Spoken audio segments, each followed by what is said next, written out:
Winnie and Wilbur, the amazing pumpkin.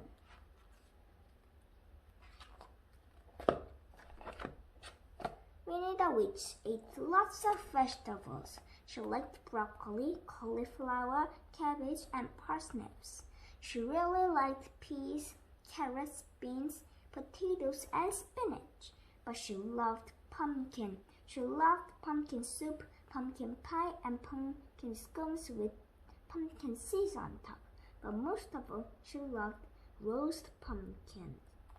Wilbur, her big black cat, liked pumpkin soup if it had lots of cream stirred in.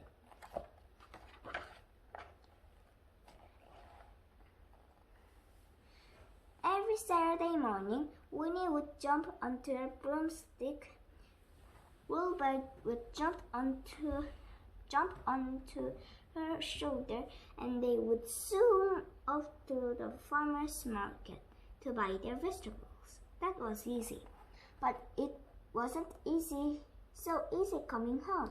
It is hard to balance on the broomstick with a cat, pumpkins, and lots of other vegetables. Oops, Brussels sprouts and tomatoes rained down on the market. Splat! Split! Glittering broomsticks, shouted Winnie. And then she had a good idea. I'll grow my own vegetables, she said. So Winnie dug a big vegetable patch in her garden. Wilbur helped. She planted lots of vegetables. She watered the plants and pulled up the weeds. Wilbur helped. But the plants grew very slowly. And when they did grow, the caterpillars and snails and rabbits ate them. Oh dear, said Winnie. Gardening is hard work. I'll try a spell to help my garden grow. She waved her magic wand, shouted, Abracadabra! And nothing happened. Fiddle, said Winnie. That didn't work. I'll go and look in my big book of spells. Winnie went inside just a minute too soon. Outside, the spell began to work. Inside, it was very dark. Winnie tripped over Wilbur. Meow! I'm sorry, Wilbur, said Winnie. I didn't see you. It's so dark. There must be a storm on the way. She looked out of the window. It wasn't a storm. It was Winnie's garden. The vegetables were growing so fast that they covered all the windows. I better go out and stop the spell, Winnie said. But the door wouldn't open. An enormous cabbage was in the way. Winnie rushed upstairs, climbed out of the bedroom window, and slid down a giant beanstalk. Wilbur climbed down behind her.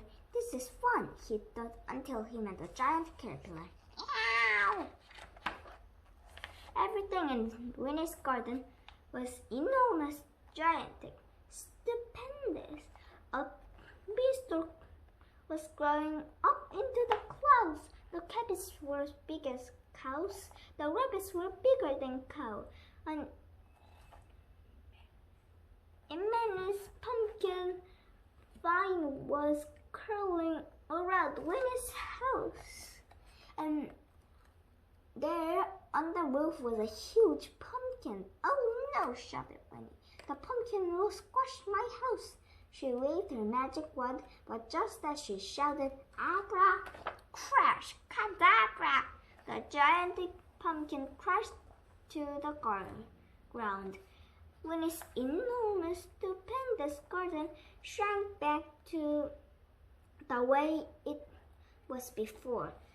But the pumpkin that had broken off the vine was still a massive, monstrous, amazing pumpkin. Winnie chopped the doorway into the pumpkin. She made pumpkin pies, pumpkin scones, pumpkin soup with cream for Wilbur, and an enormous dish of roast pumpkin, but there were still lots of pumpkin left. So she put a notice on the gate, "Free pumpkin, help yourself." People came with their bowls, baskets, and even wheelbarrows, and soon the pumpkin shell was empty. "What shall I do with the pumpkin shell?" wondered Winnie. "It would make a good house, but I already have a house.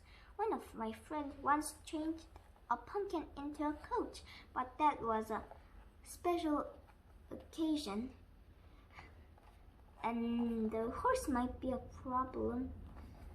Then Winnie had a wonderful idea. "Yes," she said. "That's exactly what this looked like," she said. "Of course." She waved her magic wand, stamped her foot, shouted, "Abracadabra!" And there in Winnie's garden was a bright orange helicopter. So now when Winnie and Wilbur go to the market, Winnie can buy as many pumpkins as she likes, and flying home in a helicopter is lots of fun.